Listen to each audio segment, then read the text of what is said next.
Welcome to Buzz Talk Live, Road Story Thursday. Tonight lives up to its name with my guest, Ethan Singer, an audio engineer and a sound designer for major events from music festivals, stadium concerts, to corporate and theatrical shows. He has traveled around the world working for major event producers. You know, the audio department is a critical position in any show, but Ethan's work ethic and passion for audio design makes him a solution-driven technologist that gains the respect amongst his peers. Now, please remember the chat and to spur conversation tonight. So let's welcome Ethan to the show. Hey, doing, Ethan? Hey, how are you? Good, buddy. How you doing? I'm doing really well. Thanks for having me on the show. All right. So, like I do to many guests, I see you're still in light. We're across the country tonight, aren't we? Mm-hmm. We are. A long time ago, it seems at this point, I moved away from the New York area, where George and I used to work together on a regular basis. And it has worked out very nicely in the long term. Yeah, no, I mean, you started in Brooklyn, or I think, right? Is that where you originally? When I left college and I was living in Manhattan on the Upper West Side is when I really got started. It wasn't till when I got married that I moved to Brooklyn, and that's where I was Right. based for a bunch of years. But I was in Manhattan, and I went to college, and I think the liberal arts piece of it wasn't my favorite piece, but the radio station and the broadcast part of the journalism school Right. were things that interested me a lot. And So, I'd so you always, were you were a DJ, a host DJ on a radio station in New York. yeah, on a college radio station, but a fairly influential one in New York with a good listenership. And it's called WKCR FM New York. I love to big them up because it's an awesome station. Yeah. Um, really working hard to play stuff that's not on the air generally. Yeah, I know those college stations down on the dial. I mean, they really pump out some amazing cuts of music and stuff that you really don't hear, on mainstream or terrestrial, I should say, radio. You Well, know, it's all terrestrial. WKCR dedicated about half its programming to jazz, and it took a broad view of jazz, meaning avant-garde and very modern jazz, but also traditional jazz. I mean, Right. every year KCR celebrates the birthday of Louis Armstrong and stuff like that. So Nice. it's really a hybrid that's trying to bring the listening public along to like where modern music and the tradition meet. That Yeah. was certainly Yeah. the focus of my program. I really worked hard to play music and to um, invite bands on the show that kind of for that ethos, Yeah. I mean, the you tradition cut and your modern teeth. You stuff. cut your teeth, as they say, in the business, right? Uh, it, it was before even cutting teeth, but yeah, we were mixing. This console we used at this in this studio was such a mess that I literally could make it less noisy by leaning on the faders as I mixed Oh the broad. boy. So that Not like today's technology, that's for no, sure. thank goodness, not like today's Yeah. technology. I think if I'd found that every console you needed to lean on fully as you used it, I'd have been done. Absolutely. So you got up and you moved from Brooklyn and you moved out west. You're in Oregon. Um, you Are know, we in Oregon? Ethan? I am sitting in Oregon correct right now. Okay. I just you're moving ahead so fast. I got confused. Yeah, no, I That's mean, all. But I know you spent some time in Jersey, but you know, all I'm saying is, you know, there was a lot of time in there, and that's when I started touring. That's when I started working theater in New York, and after that, yeah, I moved to Brooklyn. Spent well some time, some really let's nice roll time back. in Brooklyn. Yeah, I love Brooklyn. let's roll back to the time spent in New York. You did work for some, and I think that's where we met actually, on gigs in New York and Probably for Joe Tomorrow. If Jodimar, I could, it would be and, the first time we met, and I think and that would be mid '90s sometime. we I would imagine. we do have a chat, and I believe it's from Lowell, Rick Lowell, and he said, Love that man. Ethan, we did a fun show way back at the library together for Solon. I love Lift Lawal to the day I die. He's a great man. He's helped me both as a TD and as a man. I really respect Lift Lawal. Yeah, yeah. No, I mean, and I remember you back in the library days for Solon and working in New York Public Library That was events like a there. staple of that Yeah, part of the business at that time, no question about it. A lot of shows in that room, the Bartos Forum for clients big and small. yeah. New York Times was my favorite one. I remember I was in this one. So, some of the mixing that you've done early on before you moved out west. I mean, you went on tour for some major bands, correct? At the time, some of them were on their way, having little comebacks, and their heyday had been a little earlier. Right. But you know, it was interesting because yeah, then others that were on their way up, absolutely. linking up with Matt Latini and the Mahotella Queens was one of the great early pieces of my career. Was able to travel tremendously with them.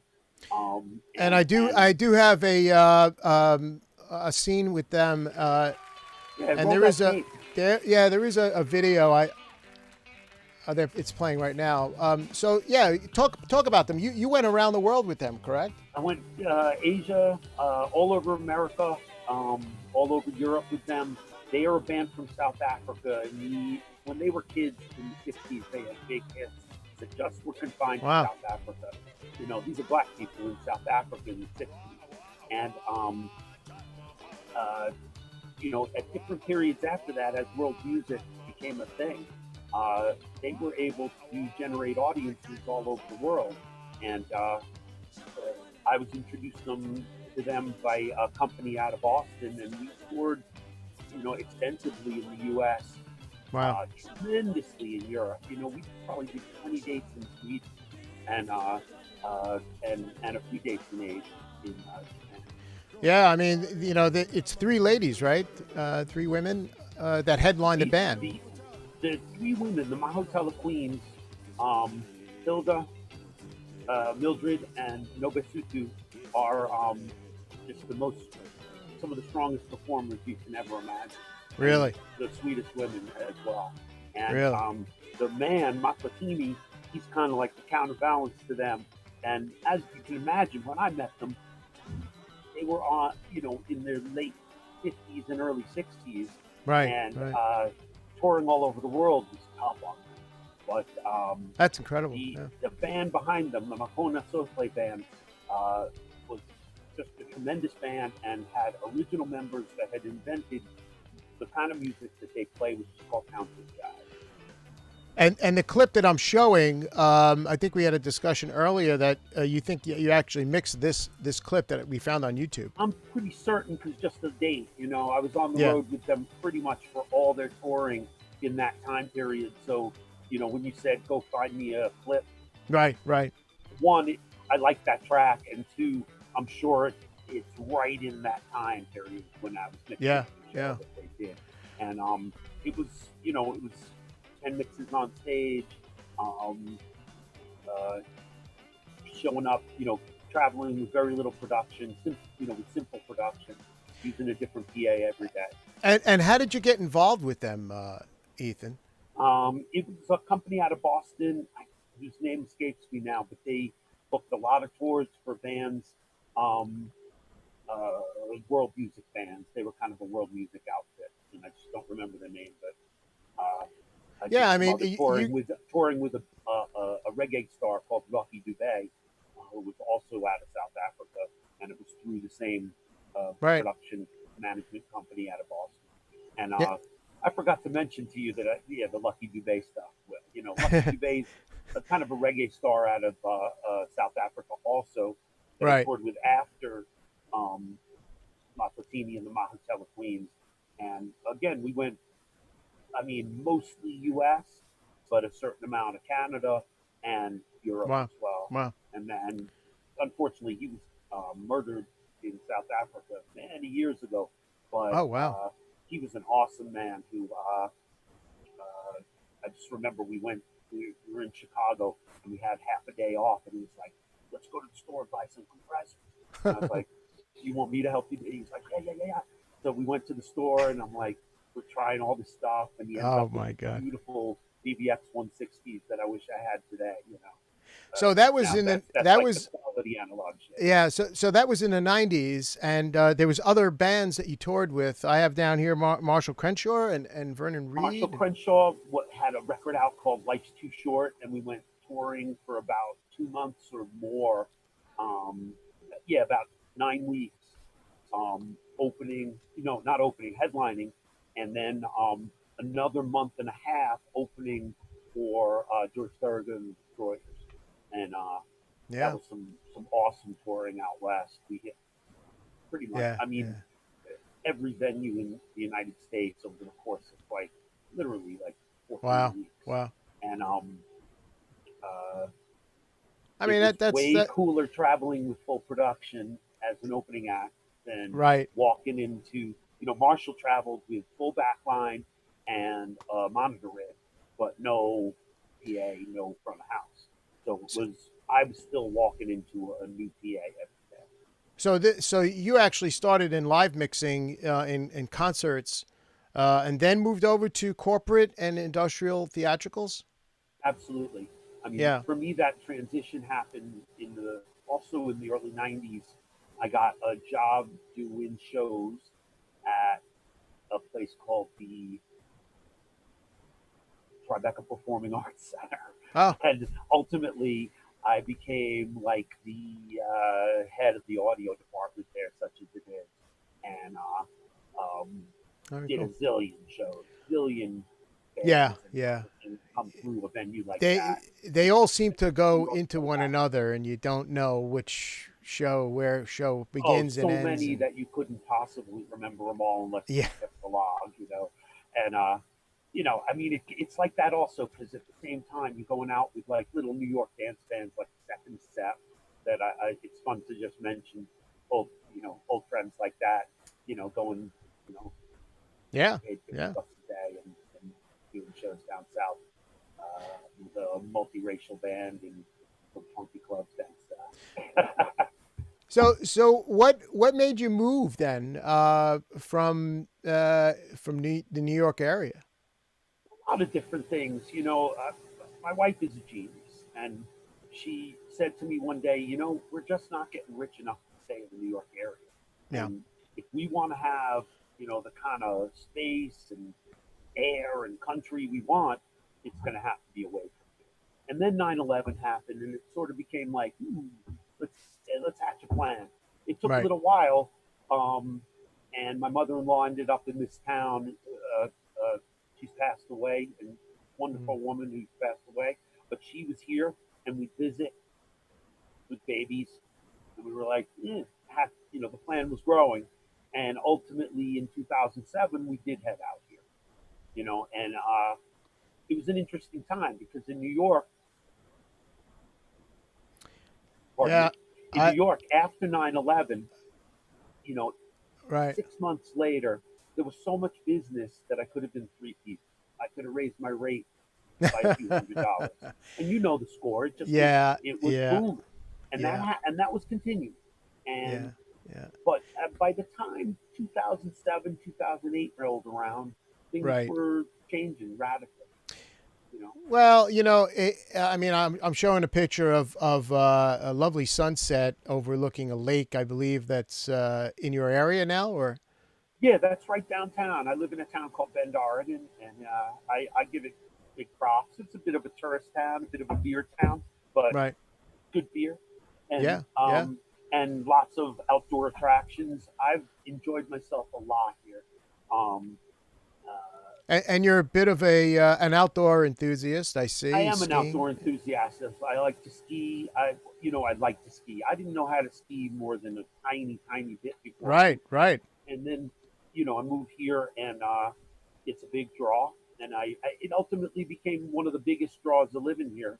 And Yeah. I spend as many days on the mountain as I can figure out how to work out, and Now you're it part. usually adds You're up to 30 or 40. Yeah, I mean you're part of the Pacific Northwest there. So as far as like weather and summer, not to go being a weather forecaster here, but as far as like your summers, are they shortened or are they? I'll explain. Where I live is way up in the mountains. It's at about 3,500 feet. Oh, The big mountains are 20 miles away, and they're 10,000 feet. And I live over the mountains from the coast that's wet. oh, Up I see. here, it's what's known as a high desert. So it's relatively low humidity or very low humidity, no rainfall, and a lot of Huh. sunshine, and yeah, short season.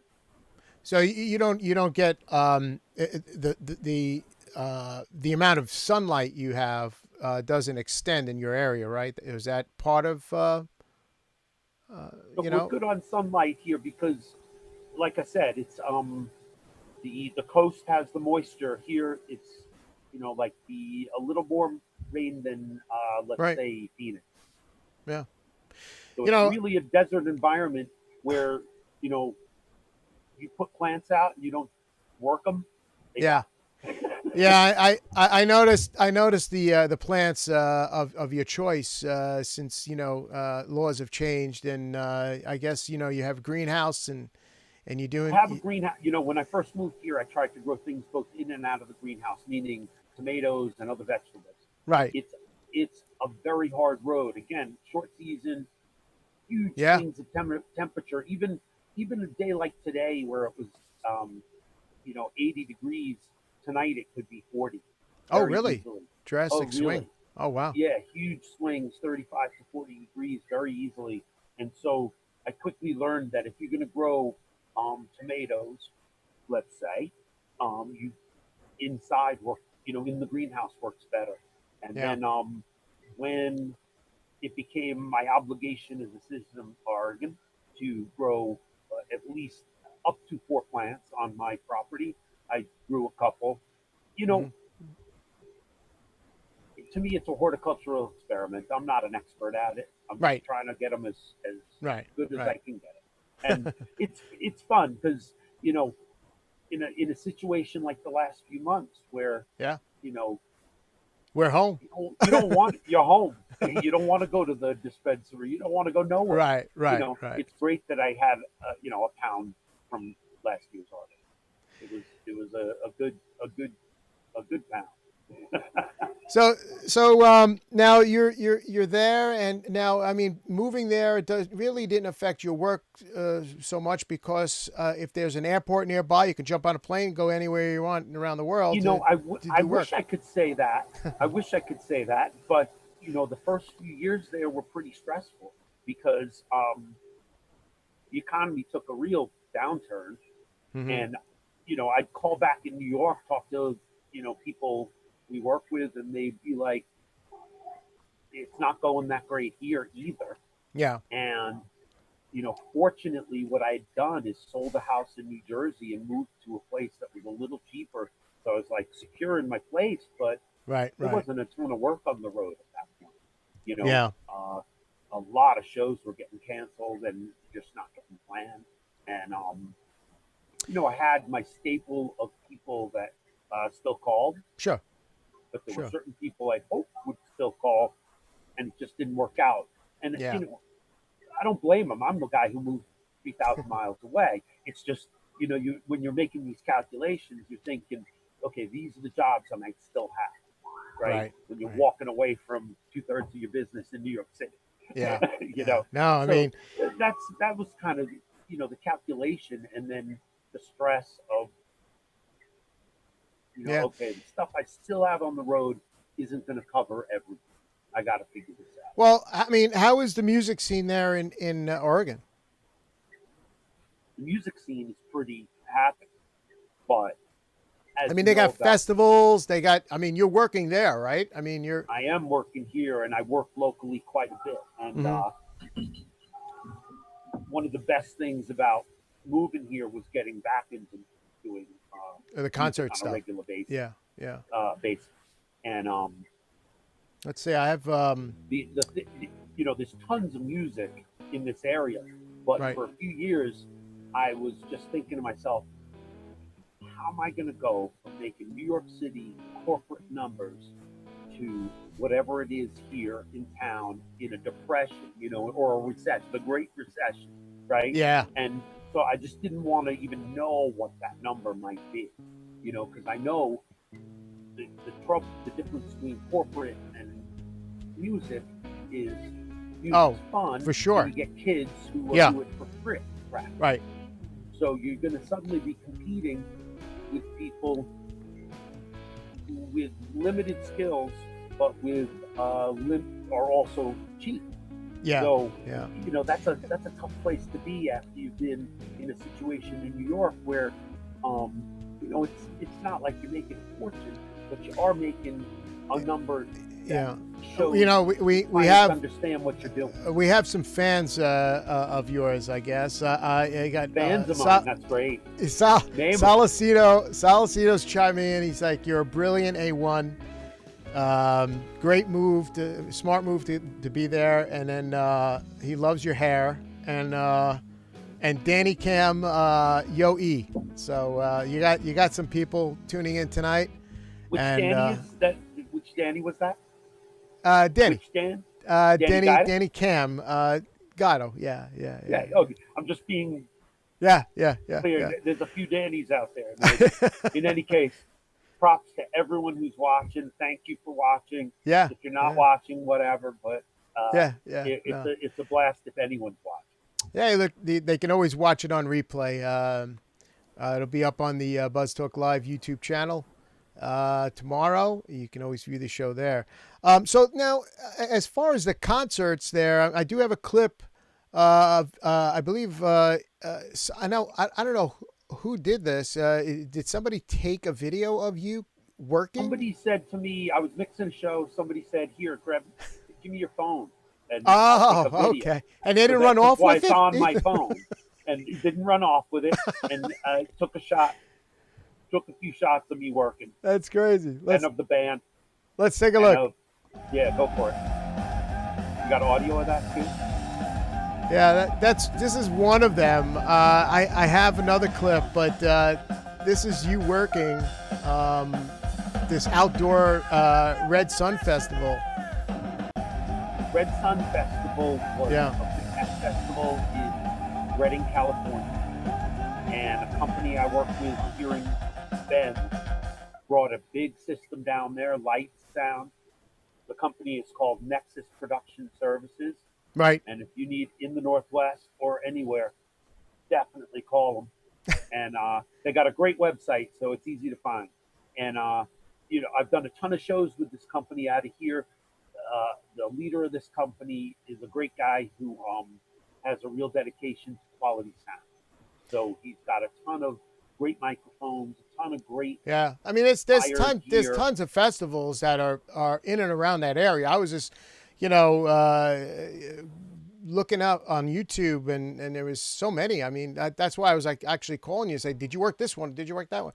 Because there's so many. We work the Four Peaks Festival every year. I say we, Ethan Singer Digital Sound, and Nexus Production Services, formerly known as Sonic Solutions, work the Four Peaks Festival, biggest festival really local in this area. Right. About 10,000 people show up at a farm right 10 miles from here and see bands over the course of a weekend. Yeah. Wood Brothers, all sorts of stuff. I had we send that same rig other places in Northern California and Oregon. Yeah. The business that we're in, and especially your department, the audio department, it's you play a crucial role as the A1, but there's support members in your department as A2s and 3s, and if it's big enough, 4s. Absolutely. Yeah, and there's and this is my first A1 show. I've done an A2 show. I had Andrea Quinn on.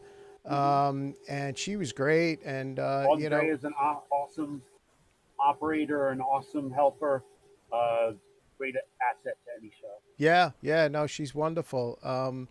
But as far as, picking crew members, is that something that the producer reaches out to you for as giving, hey, who do you like to work with? Is it something of that, or you just leave it up to the producer?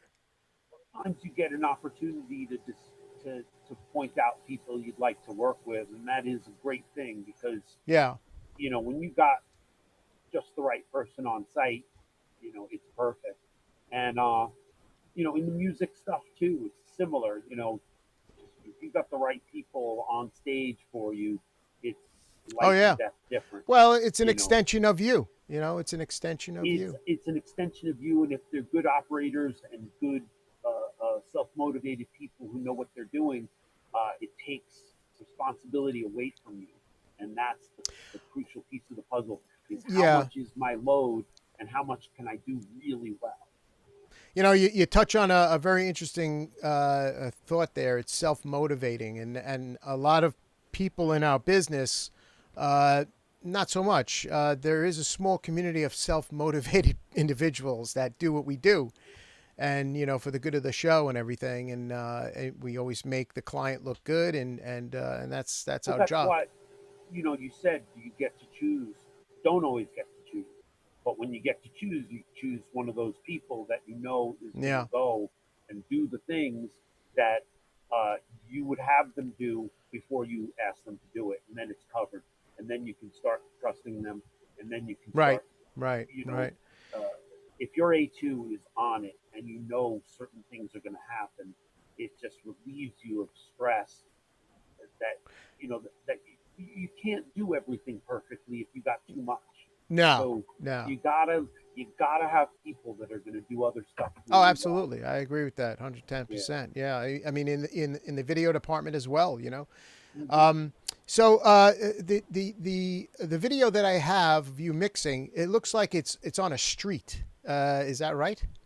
It is on a street. Bend, Oregon has multiple festivals all summer and even spring and fall out on the street. Close down the town, put on, put up a stage, put up a PA, Right. Right. lights, vendors down the streets, That's pretty cool. and It's like San it's Antonio with the Riverwalk and that area there. it is. I mean, they're really trying to generate a thing where, obviously not this summer, but most summers where it's just fun to be here, and it's and it is. As a local, Yeah. you say, oh, you get tired of it, but I'm like, how many towns are putting on like three, four, five festivals a year plus a weekly thing in the park, and then a Yeah. big venue, you know, with big acts. It's like it's really a hotbed, and I'm happy to be here and be part of it. And the next town over has called Sisters has an Right. organization Right. called the Sisters And Folk I'm going to Fest. get to that. There's the Yeah, Sisters festivals that you did, and the performer on stage is incredible. But let's take a look at Ethan on the street mixing.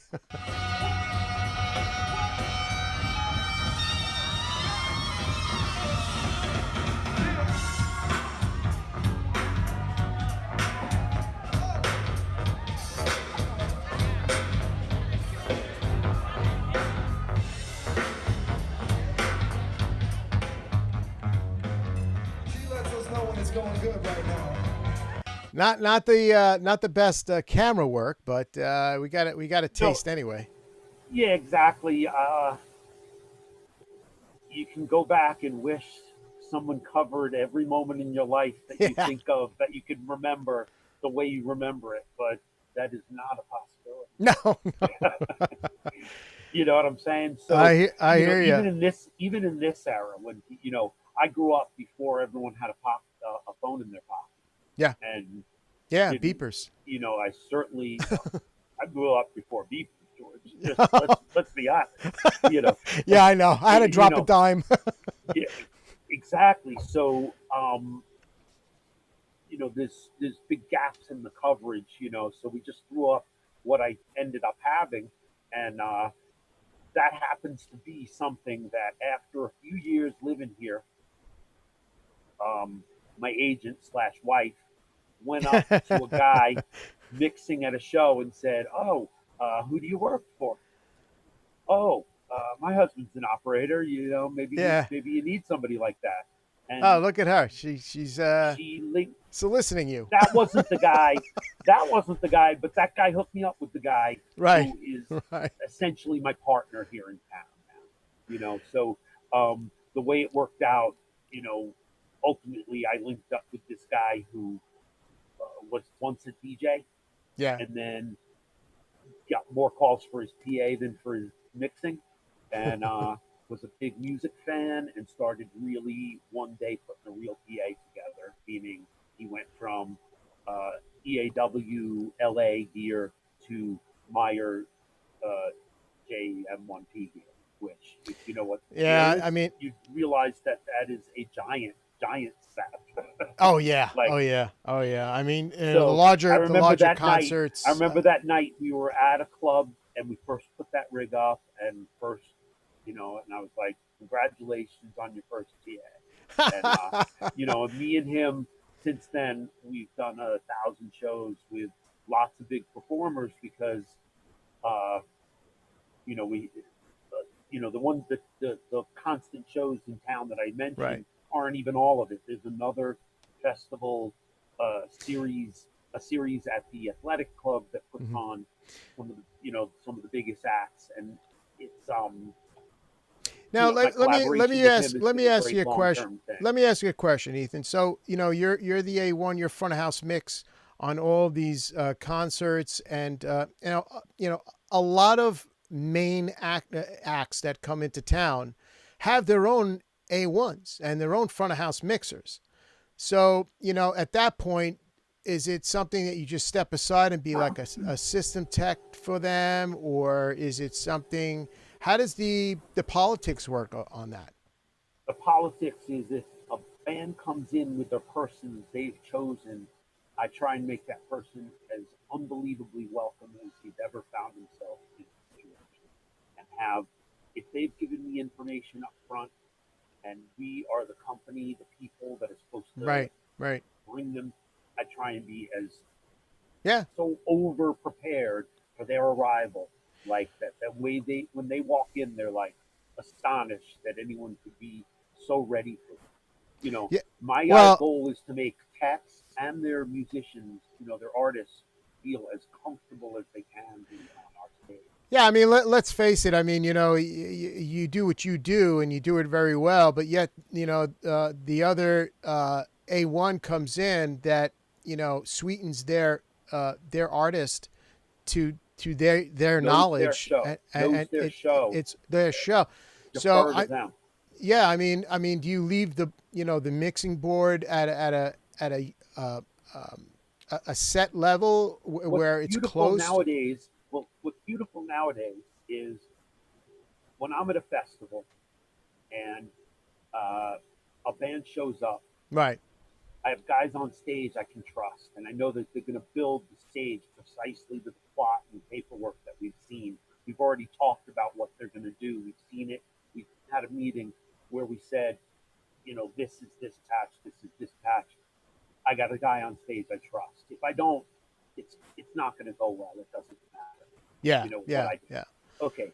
Then out front of house, and this is a relatively modern thing since 2000 or so. You can take a thumb drive and jam it into a console Yeah. and have it reset basically to Right. the way you had it last night if it was the same exact console. Right. So a Right. lot of fans in the festival world will just make sure we're going to have a console. They've got that thumb drive and file. Yeah. Yeah. I And mean, then what I'll do is I'll go into their file and I'll make sure the outputs are going to hit my main. yeah. Subs are Yeah. going to hit my sub. So that, the input from the iPad near the console is going to be where they expect it to be. So Well, I mean, often, a lot of bands will tour that way.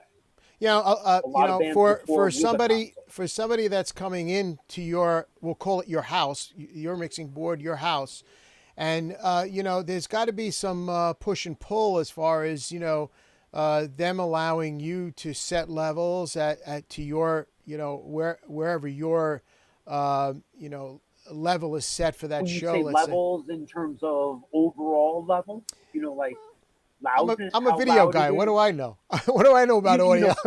You, basically, if an operator shows up and he knows what he's doing, Yeah. and he's with the band, he's called.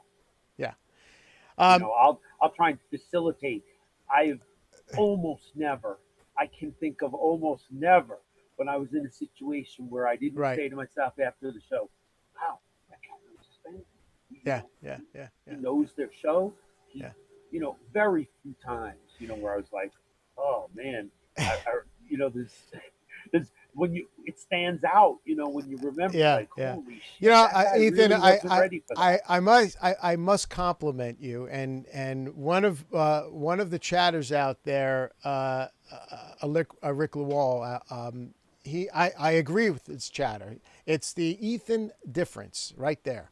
Meaning that, the stuff that you do, there's only a certain amount of people that work in your department that do what you do, takes the extra step, or it takes that, like I said in my opening, the work ethic and the passion, that's what makes you different than any other, handful of audio engineers out there, So I try to also, approach people and problems Yeah.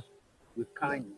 And Yeah, then, no, I see that. I if see that if I when we can't kill you when with we work kindness, together, Ethan.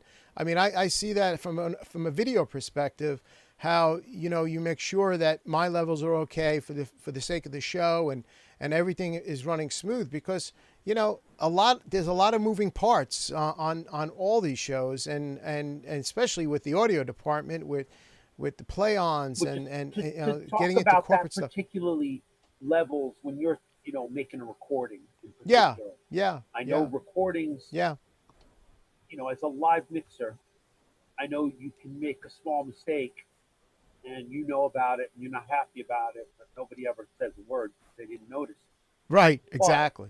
but if it's on tape, it's It's permanent. it's there for everyone to see. So I Yeah, always, it's yeah. I can't imagine an operator who wouldn't yeah. focus No, I mean, on uh, a recording that's going to make sure it's quiet as can be, make sure the levels are right, make sure there's no noises. I mean, people that would people be make that would fun. be like negligent. People make fun of our industry, Ethan. That we're full of anal retentiveness in our business, but you got to be that way. There's got to be some analness about you, because if you don't, you won't be working. As far as where we are in the concert arena, now you're in the corporate arena, and you're doing some heavy duty shows. We were part of, at one time we were part of the upfront, or not the upfronts, the kickoffs for Verizon Wireless.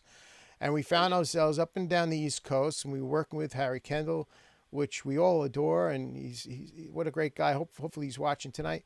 He's watching tonight. Hold on, George. Harry, if you're watching tonight, my you got brother. him. You got him Thank online. you. No, I I have mean, no idea. I have no yeah, idea. no, But honestly, and a no. lot of My family lights candles each Friday night and prays yeah, for Harry. yeah, No, no, I was very fortunate to work with a bunch of producer, technical director types in New York. Um, Jack Quinn, Harry right, Kendall. I right, mean, really, Joe Demaro put me in contact with a zillion corporate events, and all the companies that I worked with in New York. I have to absolutely thank them.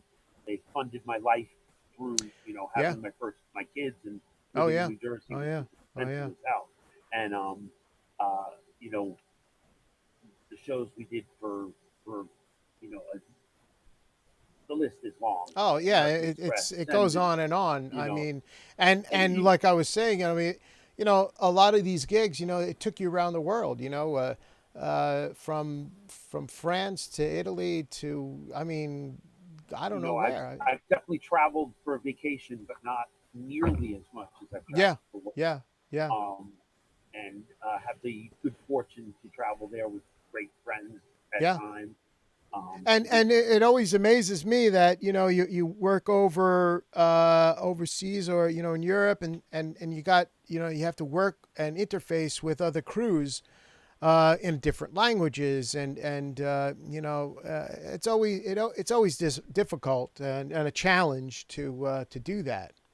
My very first, experiences as an operator for live mixing were on the road in Europe, and that was a challenge right from the beginning.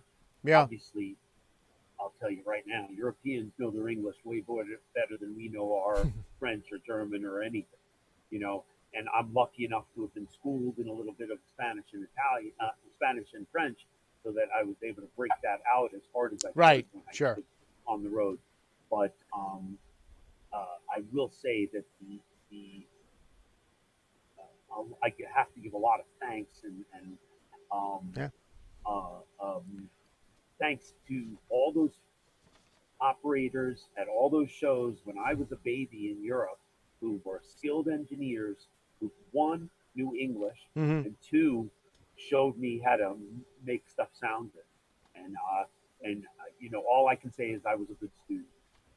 I listened to them. I watched what they did. I learned why they did what they did.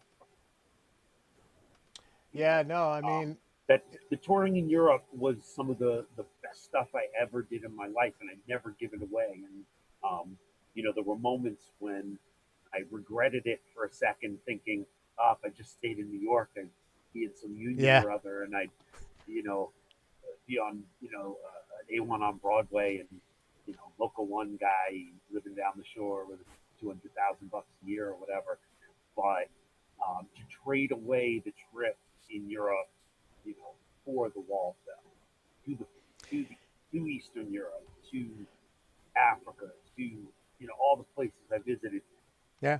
I'd Yeah. I'd rather have had those under my belt and now then Oh, struggle sure. to make the beat You back. know, I was just checking the Facebook, and Harry is watching, and Jack Quinn is too. So Jack you got Quinn, you got imagine that. yeah, So you I got gave I gave props to Jack Quinn without even knowing he was watching. no, no, they're two great guys, man. And I actually had Jack To the on the whole show. New York, AV posse. Great We're a love. very I close knit miss you family. all. I miss you all. You know, Yeah, one of the things that I missed when I left the area was yeah, showing up on a show site and interacting with all you brothers and sisters. So yeah, man. I hear you. Hey, I can't forget the time we spent on that cruise ship together, going to Puerto Rico, and it was you mean you it was a mean Verizon. oh that Yeah, yes, yeah. I'm Uh, a little cloudy. that was good time. Do you happen to have that video? No, no, no, no, I no, probably have that somewhere. no. But I mean, that George was shot a video of me having a shot of whiskey in a shot glass made of ice. well, just the fact that it was a smaller ship that than those big blown up ones that you see on the seas now. But the ship was so cool that everybody had their own suite in the ship, and it was funny because I was on, I think I was on nine deck or something, and you guys were on 11 deck. And I was calling up to Kathy, and I was like, Kathy, you got any liquor? And oh, hold on, let me just call my butler. And I'm like, Kathy, you have a butler? And she's like, yeah. Well, don't you have a butler? Like, obviously, Well, check it's it out. it's the They response from that I would assume that Kathy was going to give me. I'm like, no, I don't have a butler. no, on that show, the hospitality staff would come to me and say, "Will you be the buffer?" I was Yeah, like, "What do you mean? What do you mean? Will you possibly take a really great suite right next to the boss right. so that he's not right next to any of the attendees?" Yeah, I was like, oh yeah, yeah, sure. So I several times on shows for that client would have a really nice room, or yeah, a pretty nice yeah, room, but like right next to the big guy. And then yeah. I know. I uh, mean, that and that so was that was a yeah, I had a great butler. I had a that was a butler. great He was like, show. "Is there anything you'd prefer? Do you have better beer than this? Do you I'll tell have?" you. Let me tell you. Harry did a wonderful job on that, pulling it all together with the crew and just keeping it, lively and he did such a great job in that whole time that we spent on seas and doing the shows. It was great. It was great. Uh, I can't say enough about Harry and the way his effort to put a crew I'm going to together. get him on the And show. I'm going to get him oh, on the show. he'll be a great guest because Yeah. No, I got to get him on the show. he's got a distinct point of view and Yeah. he's a great guy. But the thing is, his whole concept that a stagehand is only as good as how on time he is and Right. only as good as whether he's a good guy or a jerk. Those are the things that are most important. Right. That was a bit of philosophy. Only third can you actually mix the Yeah. show? Can you Yeah. actually do lights? Whatever it is, it was. You got to get along with everybody. That's the first thing. We're going to work together. We're going to, you know, Exactly. the way Bob Westerfield used to say to us and to the client, "We're about to jump out of an airplane together in a parachute. Do you want to cut any of the Yeah. lines? Do you Yeah. want to leave Yeah. them all working?" And that was I have the picture up again of you guys did the was that in Giant Stadium? Where was that? The Verizon. We did one in Giant Stadium and then one in Gillette Stadium for Verizon. They weren't in the big freaking stadium. We got to go Right. out on the field and take that picture. I'm not going to pretend we did a show for 60,000 people Yeah. at the stadium, but we did a show for 1,000 people inside some big gallery Right. inside Right. the Right. building. But it was that picture is full of guys that, and I don't know if there's any gals, but guys who we work with all the time. Yeah. Hey, so let's talk about that Sisters, the little Sisters festival that you're part of or that you've done. The Sisters Folk Festival is something that I've become involved with more and more over the last Mm-hmm. 13 years since I've been here. I met the director, this guy who runs the whole thing. He's smart because he found himself an executive director and he's Ah, just a creative director now. But this guy Brad Tisdale, awesome guy. In any case, Sisters Folk Fest. When I first started being involved, I came in and I mixed one afternoon at a little backyard at a restaurant in Sisters, Oregon, which is a town 20 miles north west of here. Real oh, small town. wow. Bend has like 85,000 people. Sisters has 2,000. So The clip that I have here is I get is he a local artist that it's a he sings and it's an acoustical guitar. I think he's I don't. playing. I'm not sure which one you have, but by the time those shows are happening in that big tent there, me and the guy I said I was partners with here have taken over multiple stages. It's now 10 stages, and we do half of Yeah, it in yeah, Sisters every September, the first weekend after Labor Day, and they put on 50 bands on 10 yeah. It's really stages cool and over the very course of 3 days. easy listening music. Let's take a look. Yeah, go ahead. Son mi alegría y mi consuelo, sabrá que sería de mi vida de haberme yo perdido el placer de estar contigo en este amor que nos unió.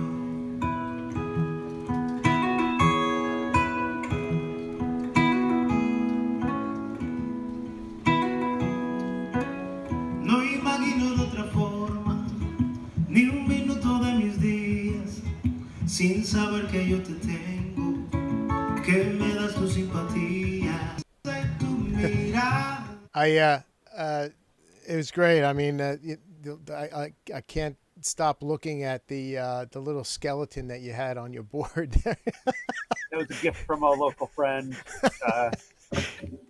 Yeah, Not the same local little friend board that had the mascot. fish, right? Not the same local friend that had the No, fish. very different. You know about guy, that and one, had right? never been there.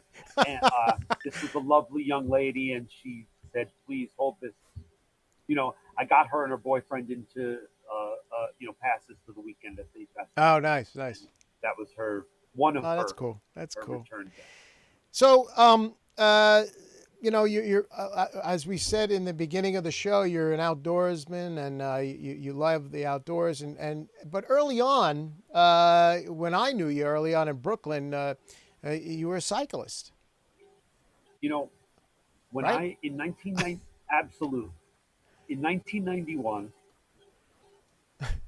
I got home from a long tour, and my girlfriend dumped me promptly. Okay. And I knew it was coming because I'd call and I'd try to chat, and I'd say, and the only part would be like, are there any messages? And then, you know, so I knew it was coming. So she left, and this was a long-term, real Yeah, relationship. yeah. And part of getting over it was I started riding my bike from my house on 107th Street into Central Park, around the park, and home. And that Wow. was a 7 mile ride. And everyone rode when they were kids to get Yeah, to but no, school and you're whatnot. serious though. You So that's competed where it in started. racing and stuff. Yeah. It started in 1991 when I started going around, and then became multiple rides around. Yeah. And then it became rides up to uh, uh, Peekskill and stuff. Not Peekskill. What's that town? Why can't I think? Just north of the bridge there, North of the what bridge? the GW bridge there, The right on GW. 9W. There's a couple of towns there that I can't remember their names right now. Oh, We'd ride all the way yeah, from Manhattan to there. Pearl River's up there. In any case, right on the border at first, Yeah. and then further and further. In any case, I had a friend, a guy named Chad Shear, who was also an operator. He's toured all over. He lives in Albuquerque now, and he still mixes shows. He's also a computer animator, but he's a great guy. Tarrytown. Tarrytown. Yeah, Tarrytown. Okay. Somebody just chatted. Tarrytown. Oh, I love them, and they help us out that way. Oh, that was Dalton. Case, Dalton. Dalton. That was Dalton. What a guy. Yeah. In Great any guy. case, Chad said to me, you ride enough, you should race. So I was like, come on. And that was probably 1993 or 4 when I met Chad. Right. I got married in 1995. We moved to Brooklyn. And soon after, I bought myself a road bike. And, I'd ride to work, and I'd go ride in Prospect Park. I'd go ride in Central Park. I'd go do rides. Finally, I found guys who were going to do rides, to Point Lookout, even from Brooklyn. So you hooked up with another team of riders? Hooked up with just guys these weren't a team. They were just guys. Ultimately, they called themselves the Prospect Peloton, but they were just old, young guys who just put in a lot of miles. So Ethan, you were a part of a bike gang. Is that right? A bike gang in Brooklyn. I don't know. I don't like where this is going, Ethan. Living in, so sometime in 95 or 96, yeah, I decided to try to do a bike race. Bike races happen in Prospect Park real early in the morning on a Saturday morning. So got my ass up early, did a race. It's very exhilarating being at the front of a race, even for a split second. I developed this dream of like, I'm going to get good at this. And that same racer sound guy, Chad, said to me, anything you do on the bike takes 3 or 4 years to develop. Right. You got to like the dream, the effort, the realization. Yeah. And so I remember the day when I raced in Prospect Park and I got 12. And I called Chad and I told him the story. I said, I raced and, here this and, I follow this guy and that, and in the end, he's like, great, that's fabulous. Like, he said to me, how are you going to go from 12th to 1st? I'll talk to you soon. So it was just, he's my motivator. Yeah. I gotta say, that's why I bring him up, because suddenly I was realizing I got to think about how to get. Yeah. Now, I mean, like, what inspired you to take up cycling? I mean, was it the poster child, the Lance Armstrong, or was it, I honestly, there was a time in the early '90s when, I did a lot of riding and I was super passionate about the racing, and even through, years, much more recently, watching racing and whatnot, and certainly Lance had a piece of was a piece of that puzzle, but other racers too. Just knowing about racers like Tony Rominger, a European who's spent his whole life in the shadow of Miguel Indurain. You know, he was a great racer, and if you'd been any other time, he would have been the number one guy, but he was the number two guy because there was a crazy number one guy. So, you know, just being a fan of a guy like that and just like, Yeah. you know, there's no way you'd ever try to race bicycles if you didn't care whether you came in first because it's too hard and it's too dangerous. You're into other sports, actually Formula One, which I never knew. You were into Formula One racing. You know, Formula. My dream would be to race a car, but yeah. Short of that, I watch the best racers, watch the best cars, race the best cars. You know, there's a lot of racing out there, and some of it's awesome. But the fact is, the most technology of any racing is in Formula One. And it's fun as hell to watch, and it's Formula One is bar none. Yeah, absolutely. Now you do cook. I know you do because you were actually the one who said, I don't know what we discussed. Backstage we were discussing food and cooking, and we were discussing tuna fish. How you make your tuna fish or whatever. I don't know how. But you were the one, Ethan, that told me put mustard in your tuna fish with mayo. You're the one who said that. And ever since you said that, I've been doing it ever since. And you know what? It tastes good. Go. There's the win. There's the Ethan difference one guy right there. Listened to me. One guy. No, you know, that was a lesson from my sister. My oldest sister went to, in the middle of college, she took a break and went to France to learn how to cook. Oh, okay.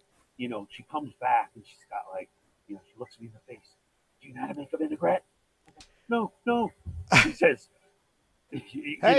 she goes through it, and then she says, mustard's a very interesting part of every dress. It really is. I mean, whoever's watching, try it. Put mustard in your tuna fish with mayo. In case you don't already. Yeah.